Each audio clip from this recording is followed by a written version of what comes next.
Hello and welcome to the Fun Kids Bookworms podcast. My name is Bex and I love books, which is very handy because we've got a lot to tell you about today. We're going to be speaking to Matt Goodfellow about his poetry book, The First Year. We've got Cressida Cowell for all of you How to Train Your Dragon fans, and Jackie Morris is telling us about the summer puppy. But first, before all of that, aye, Captain, get ready to set sail. Justin Somper is here with his Pirate Academy Sword Echoes.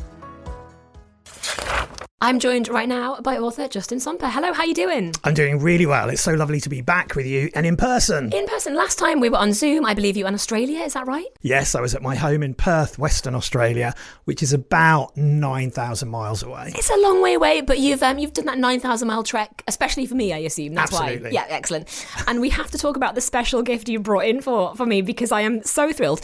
Now, lots of listeners will know I have the quickfire questions with authors, and none have taken it as seriously as you have. Because you've brought in my favourite crisps. Well, you were very nice when I did the quickfire questions from Australia. You said that I was one of the most decisive respondents, and I was pretty quick on the crisps. And we both chose salt and vinegar. Yeah.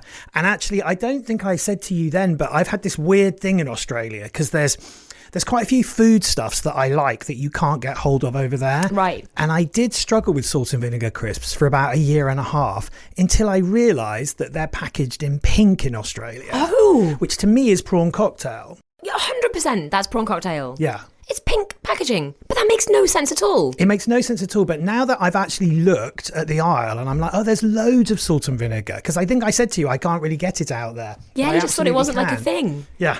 Oh my, well, I'm glad you read the labels. That's a good start. Excellent, clearly. And I'm glad to see you brought in my favourite green packaging here. So thank you for that. They are propped up next to me on the microphone as if they are the books that we're talking about. Normally I'd put the books here, but today I've put packets of crisps here, so I apologise. But for that alone, you will always get a space in the Fun Kids podcast. No matter what podcast you want, I'll let you in. Again, a Science Weekly podcast if you want. You can happy days. Well, lovely. I'll take it. Thank you. You can always be there. So thank you so much for bringing this. This is genuinely thrilling for me, and I'm not sharing them at all with anybody who works at the Fun Kids HQ. No, good. I'll just eat them in front of the bosses later on, and they'll be very jealous, I'm sure. So we're here to talk about your Pirate Academy books, and you've got the third book out in the series. I have, yes, just published, Sword Echoes. Sword Echoes. Now, you do one of my favourite things in this book, where you recap what's happened in the first two books, because not a lot of authors do that for us, and you put in the hard work, and I appreciate it. So, much like we have in the books, for our listeners now, could you recap where we've got to so far? Yeah, well, I think if you're coming new to the series, the thing you need to know is we're 500 years in the future, the oceans have risen, and there's a new golden age of piracy. And the Pirate Federation feel like they're running everything. So they're running the oceans, and they've set up 9 Pirate Academy schools all over the world where they are training up the best of the best kids aged from 7 to 17 to become new pirate captains. And these adventures take place at Pirate Academy in Coral Sea Province, which is broadly speaking Australasia. Mm-hmm. And we're particularly concerned with Barracuda class, where they're 11 and 12-year-olds. And there are 3 heroes within that class. There's only actually 15 kids in each year group because that's how specialised a school it is. But Jasmine, Jacoby and Neo are basically the 3 heroes of my adventures. And you do kind of need to read these in order. Yeah. Although you do have the little recaps at the start of the books, just to remind you, and in case you decided you have to start with book 3. So book 3 picks up very much where the last one left off. So Neo is on this trail, sort of treasure trail left to him by his mum who has died, but she left him this bracelet, rather like this one that I was wearing earlier, but it was clanking against the microphone, so I took it off. But the idea is that there was this coordinates hidden in the clasp of the bracelet, and he is now sailing off with another pirate captain, December Wild, in search of those coordinates. So he goes off on that trail, and that's going to lead to a couple of amazing discoveries. It's going to take him to another pirate academy, and it's going to take him to this gift that his mother has left him, which is a rather amazing sword, which we might come back to. Yeah. And then back at the academy, Jacoby, who is Neo's secretly half-brother, he has a terrible shock, as do most of the other Barracuda classmates, because one of their favourite teachers, Captain Victor Molina, who teaches them sword and combat, declares that he has joined the League of True Pirates, the rival operation to the Pirate Federation. So that's very, very shocking, and they all need quite a lot of talking to after that. And then Jasmine, Jacoby and Neo's very good friend, she is searching for her dad. So she was given a map, a very rough map at the end of the last book, that might lead her to her dad, who has something to do with the League of True Pirates, but we're not sure exactly what his position is. Jasmine is still reeling from the revelation that her mother is essentially running the League of True Pirates. But now she's got this map, she has decided she is going to voyage away with her friends and find her dad and find out what's going on. I mean, what a perfect explanation of the book. Thank you so much. That was incredible. Because much like you've just done there, was it hard in the book to basically weave together three people's stories? It is quite hard, and it was harder in this book than the first two because Neo's off doing his own thing at the beginning of the book. Yeah. And actually, I thought it would be quite fun then if actually when he gets back to the academy, which he does kind of around a third of the way through the book, he gets back and he's desperate to tell Jacoby and Jasmine about his adventures, but they've just sailed off on her mission. So it's almost like, ships passing. Literally ships in the night. Yeah, Sure. I did write a special pirate quiz for you. If that's okay. I'm going to do really badly. Let's see. I think you're going to do really well. Now, I just want to double check your pirate credentials. Yeah. To be honest, I think first up, you're going to get this. I'm going to give you multiple choice for the first one, just to ease you in. Gently. Okay, lovely. Okay, first question. What does shiver me timbers mean?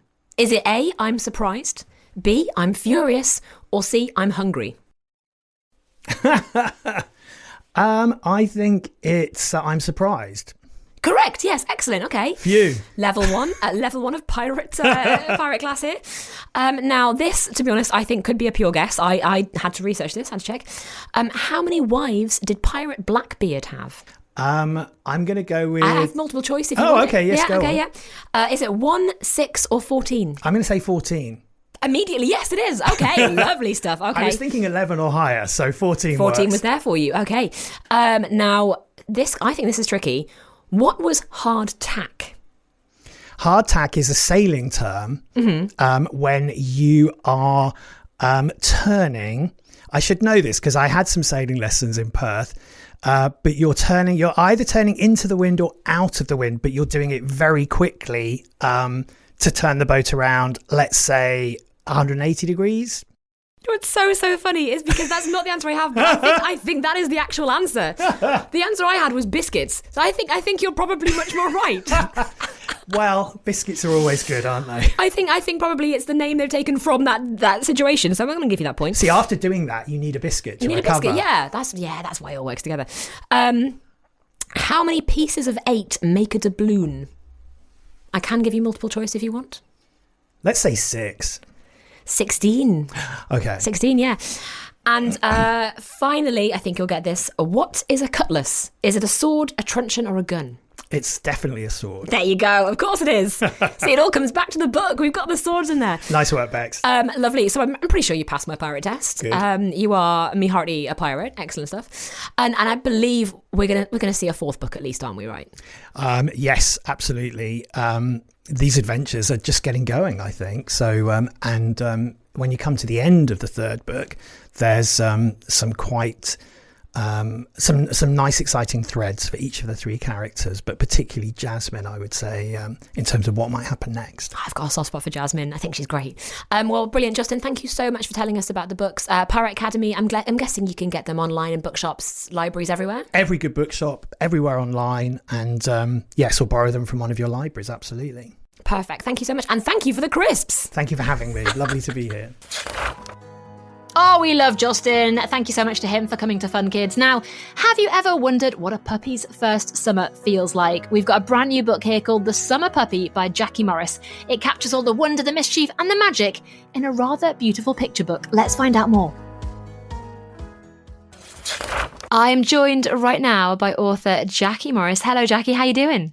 Hi, I'm doing fine, thanks. I'm in the middle of a temperate rainforest in Dulverton, And at the moment, it is pouring with rain. It's very beautiful. Yesterday, it was so sunny. I was out reading a book in the sunshine. So my geography is terrible. Tell me, where is Dulverton in the world? It's in Somerset. Oh, well, we're at opposite ends of the country right now because I'm in Northumberland. So between us, we're covering the breadth of the nation. Oh, no, I was in Northumberland earlier this year, staying in a beautiful house by a river where there were otters. It was just gorgeous. It's so beautiful there as well. It is. And I know that you can tell about the beauty of nature because I've just read your beautiful book, The Summer Puppy, which is just a kind of ode to not just dogs, but the countryside and to the joy you can have over summer, right? Yeah, it was a book that I actually wrote about 16 years ago. I have 2 children, and one of them desperately wanted a dog, and she's very persuasive. So eventually I said to her, we'll get a puppy when my 2 dogs are 10. And she came home from school one day and she said, okay, they've got puppies at Triago. We live in Pembrokeshire. So you said that I could have a puppy when your dogs were 10 and they're 10. And if you don't get me a puppy now, then it means that you've lied to me. And I thought, well, absolutely. Good negotiating skill, child. You need to lead by example, really. So we went to look at these puppies and 6 weeks later came home with Rosie, who did find her own name by picking up a rose petal. It's such a beautiful story. Now, yeah, tell us about Rosie and what kind of dog is she in the book and was she in real life? She was a sheepdog puppy from a farm in Pembrokeshire. She was one of the most gentle creatures that you could possibly imagine. She was Hannah's soulmate, really. So she lived with us for 16 years. And there were times when she went off to university with Hannah. She came back to spend her last days in Pembrokeshire. But the summer puppy is those first days. And it's about how when you're young, your world is very small. So it begins with a warm circle of fur, which is her mother, and a lullaby of rain on the barn roof. And then as she finds her feet and her nose, the world gets bigger. And it weaves so much through it, which is all true. I wrote it as she was spending her first weeks with us in Pembrokeshire. And it's kind of a celebration of how when you're young, the world kind of opens up to you one step at a time. So it's a rare thing in being non-fiction, really, a biography of a small dog. Yeah, it's such a beautiful thing. When you wrote it, did you put it away? Yes, I did. I think publishing is a strange world. It can be quite hard at times. I put it away, and then Rosie grew. At some point, I want to write The Winter Dog, which is the other end of life, because everybody loves puppies. And old dogs are so beautiful. And I think there should be books about loss as well, to understand that, death is not something to be feared. But the summer puppy is all life and light and joy. And I wrote the text and then I put it away. And much later, I met Kathy Fisher, who was stuck in my house during lockdown. She's a very fine illustrator. I watched her illustrating a book called The New Girl for Nicola Davis, which is the most beautiful book also.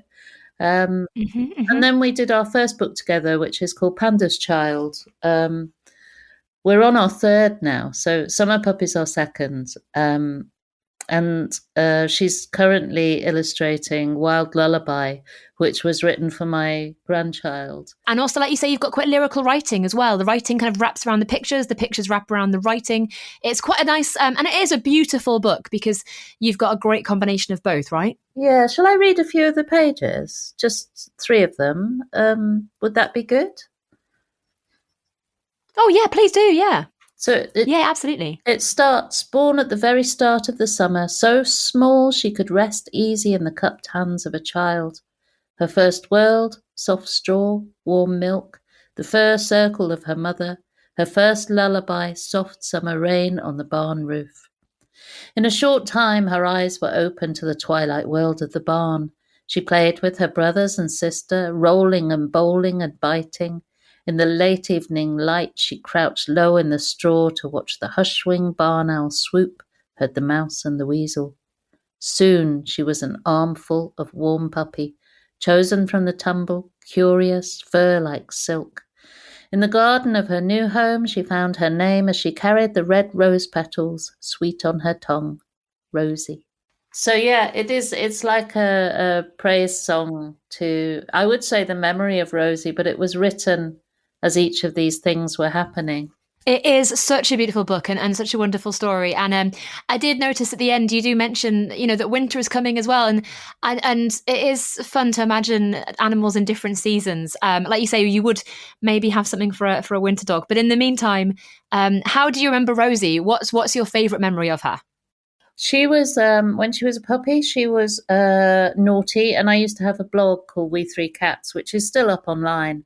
And part of this was Rosie's menu of what she ate during the week. And one of the best things was we left her at home and she got a feather duster that was pink, like a flamingo, and she absolutely shredded it. And when we got home, she was sat on the pile of feathers with one curling out of her mouth, going, "It wasn't me." So all of those kind of naughty little things that a dog will do.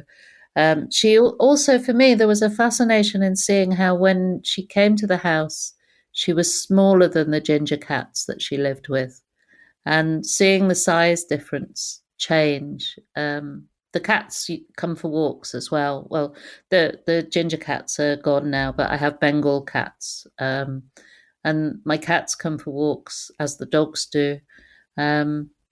And that can be quite strange when you meet somebody on the coast path in Pembrokeshire and you've got one dog and two cats.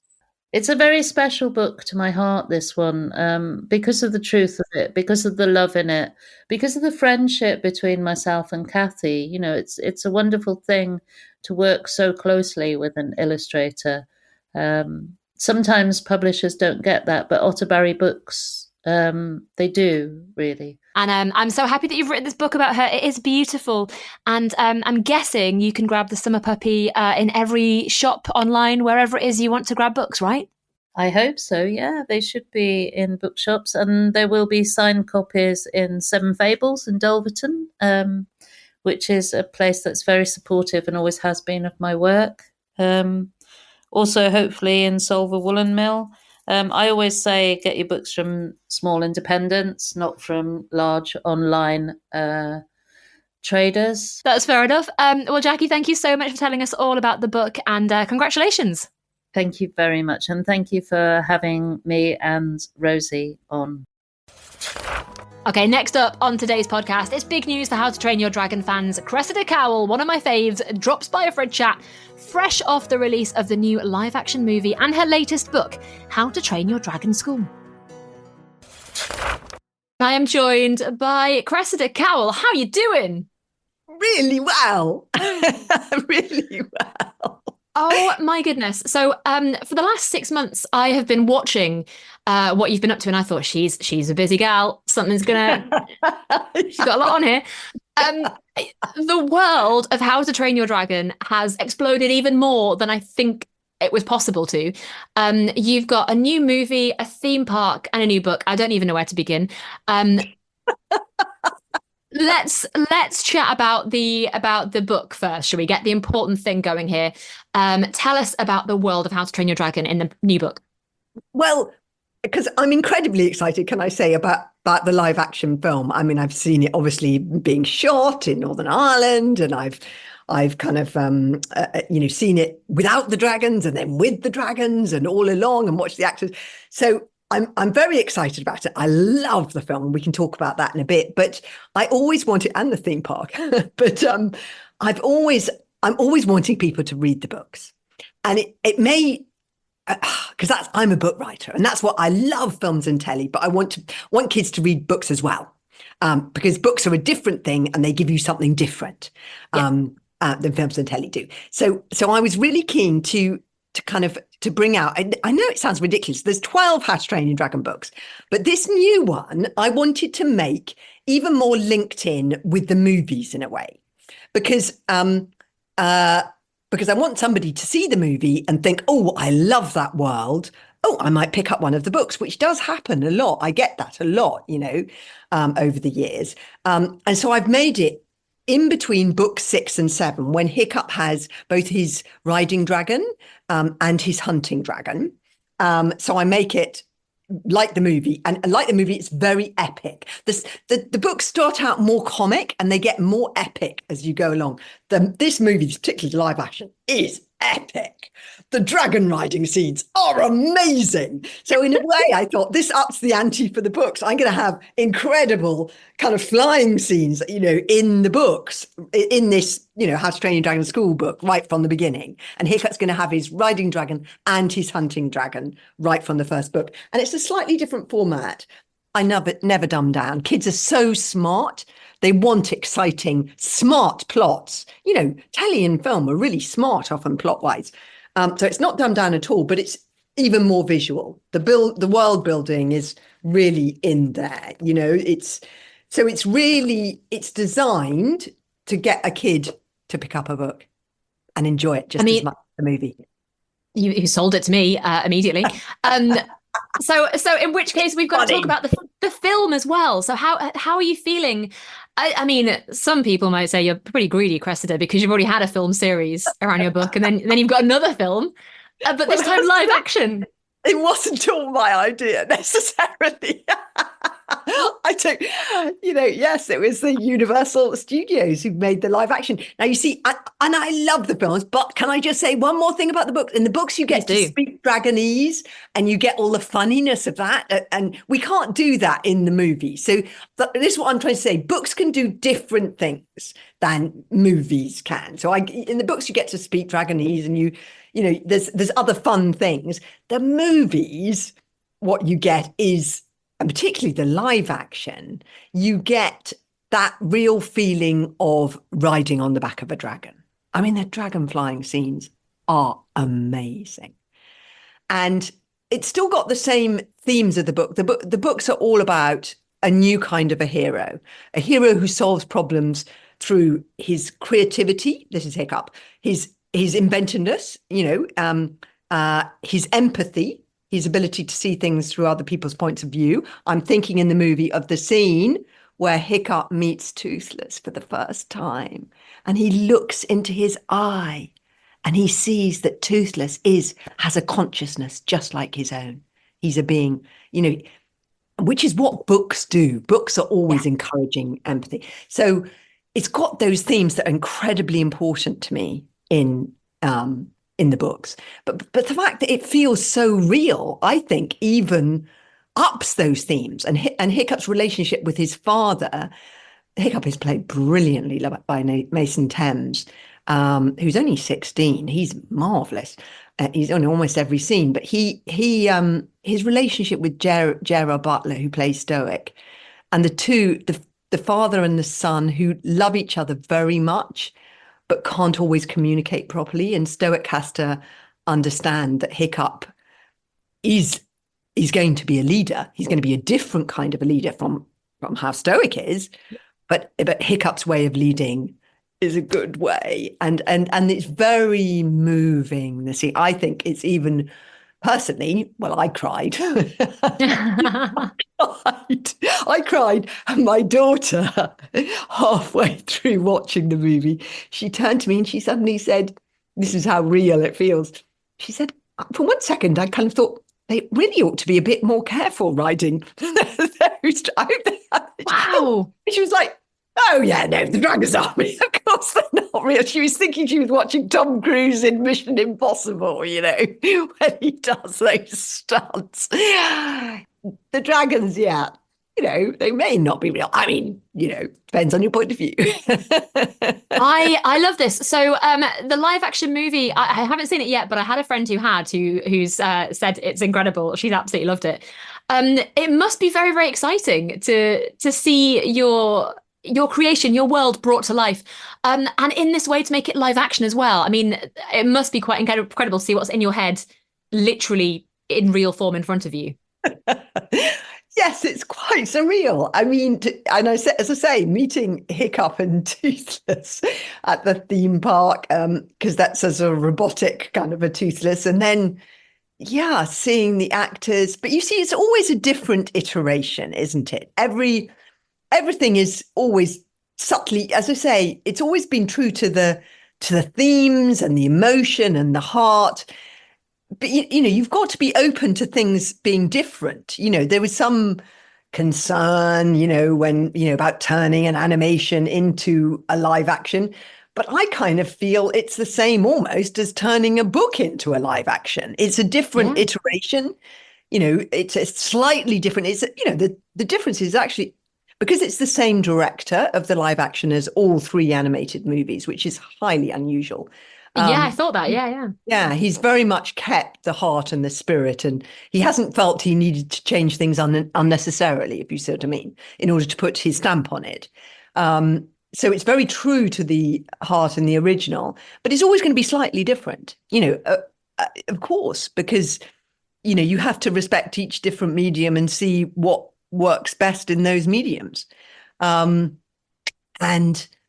so I just felt, yeah, I mean, it's exciting, and the book is different from my childhood. I mean, it's all based on my childhood. Stoic is my father, was inspired by my father, but he isn't my father. My father, he didn't have a great big beard, and he did have a bit of a beard, and he was more of a sort of, in English kind of a person.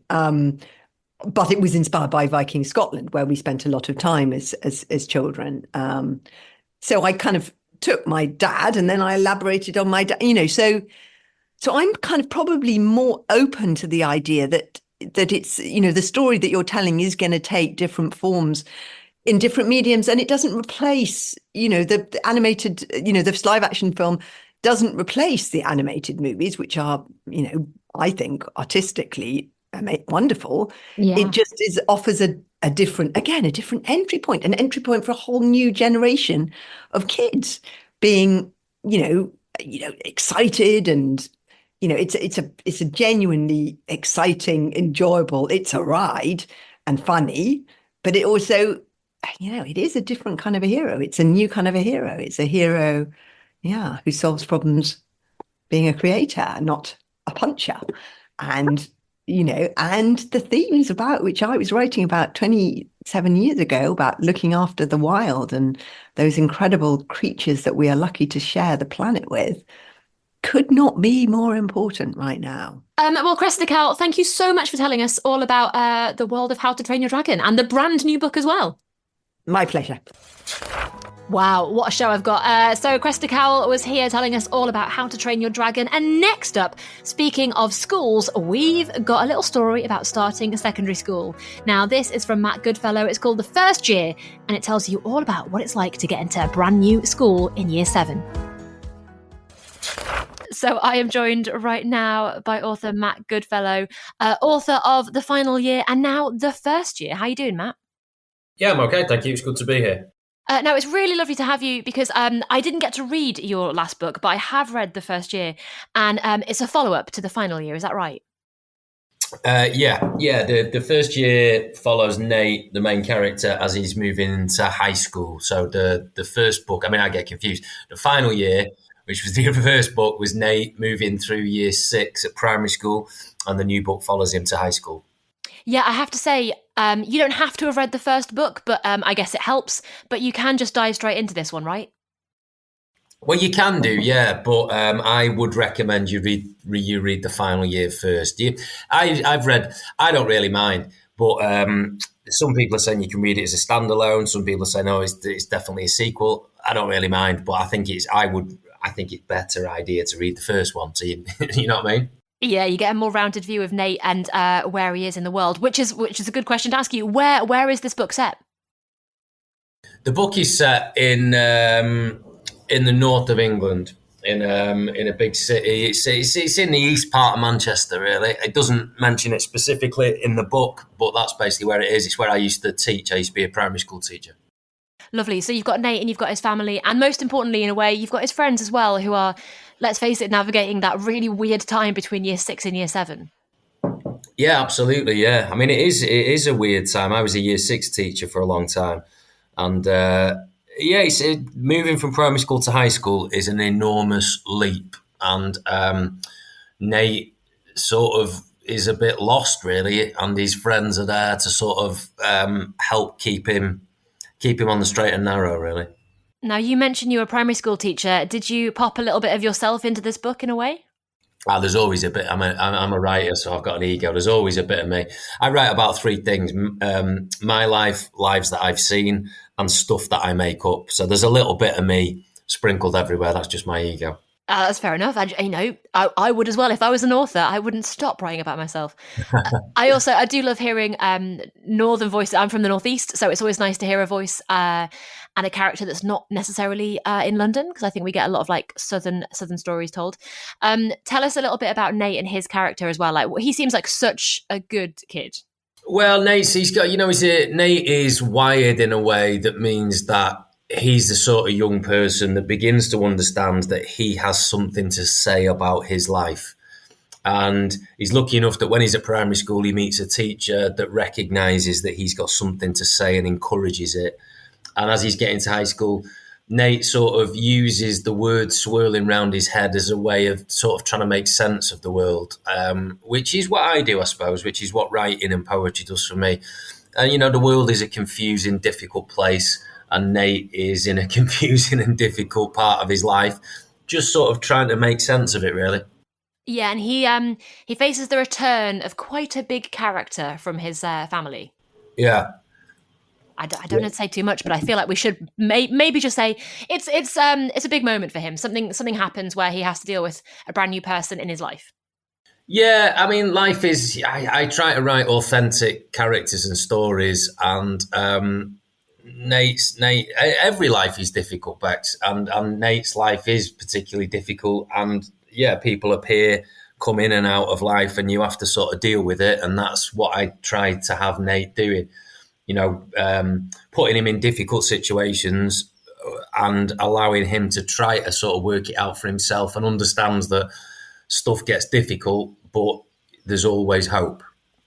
There is, and I think that hope comes from the form of the people around him. He's got such a good network, and also he's had some troubles with his younger brother as well, has been in hospital, and that is a really weird thing for a kid when you've got a sibling who's been so unwell. Yeah, and the stuff that you were saying before about Northern Voices and stuff. When I was a teacher, I didn't necessarily feel that some of the books that I was reading to the young people in my classes represented their lives. And Nate's brother gets very, very poorly, and I sort of saw this happening to some young people. Once, when I was teaching, but also when I was a kid, I watched stuff happening, and I think we all have to see ourselves reflected in literature and the books. I wrote these books so that young people like Nate hopefully can see that they're not alone. Oh, absolutely. It's such a wonderful story. And also the storytelling as well, because this isn't a usual prose book. You've written everything in verse, right? Yeah. People ask me this. Yeah, they say, is this book written in poems? Why is that? And I'm like, that because I'm a poet. So that's what I do. So I've got ADHD, Bex. And for me, what it means is that I have a very short concentration span at times, but I can also hyper-focus. So poetry for me has always been a great form, because poetry is just people, people get weird about poetry because of the education system, in my opinion. It's not teachers' fault, but we all learn that poetry is this sort of scary thing. Really, poetry is just thoughts and feelings and ideas written down. So for me, the verse novel format and poems has always been a great way of me getting out my ideas quickly. So it means that something like the first year, if you pick the book up, it's a big chunky book, but it takes you a few hours to read it rather than days and weeks, So it's not intimidating for me, if that makes sense. Yeah, I also think people assume every poem has to rhyme when it absolutely doesn't. Yeah. That, in my opinion, if you like music, you're going to like poetry. But what happens is most young people in the English state education system, by the time you're 16, you've learned that poetry is something to be frightened of, and it's not. It's music. It's fun. It's that thing I said. It's thoughts and feelings and ideas. Yeah, and like you say, your verse, it really cuts through straight to the heart of the story. I think you use the idea of a poem to make the story more interesting and straight to the point, which is such a wonderful way to use the format, right? Yeah, I mean, verse novels have been around for quite a long time, and there's a lot of brilliant verse novelists out there. Sarah Crossan is a fantastic verse novels, and the American Jason Reynolds. So it's a fascinating way. So I've been reading them for quite a bit, and I've written quite a few poetry collections, and I was like, all right, well, let's have a go at this. Yeah, it's a really, really great book to read, and really heartwarming and really emotional as well. Do you plan to see more of Nate? I think for now, I'm quite comfortable with where we've left Nate and his position in the world. I mean, never say never, Bex, but for now, I've got, there's other stuff that I want to explore, and I think Nate's okay on his own for now. He's going to be all right. Now, every author I interview at Fun Kids, I do a little quick fire round of questions, if that's okay. Yeah, go for it. All right. No pressure, but let's see what you think. Books or Kindles? Books. Heroes or villains? Heroes. Film adaptation or TV adaptation? Film. Year 6 or Year 7? Oh, wow, that's a difficult one. Year 6. Beginnings or endings? Endings. Hogwarts or Narnia? Narnia. Laptop or write by hand? Laptop. Do you write 9 to 5 or just whenever you fancy? Whenever I fancy. Paddington Bear or Winnie the Pooh? Winnie the Pooh. And finally, the big one.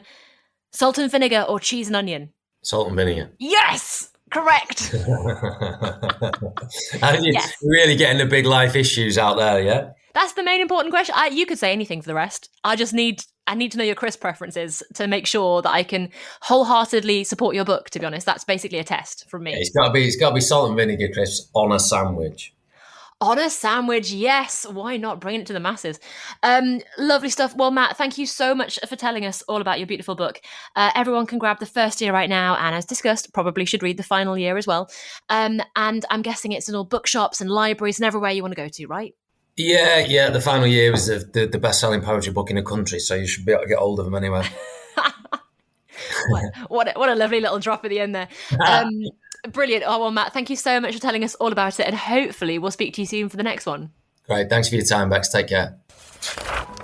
I'm going to put it out there. 4 brilliant books, 4 very different authors, equally amazing. Thank you so much to Justin Somper, to Jackie Morris, to Cressida Cowell, and to Matt Goodfellow. If you've enjoyed this podcast, remember to like, subscribe, tell all of your friends about it, and I'll see you soon, right? Yeah, I thought so.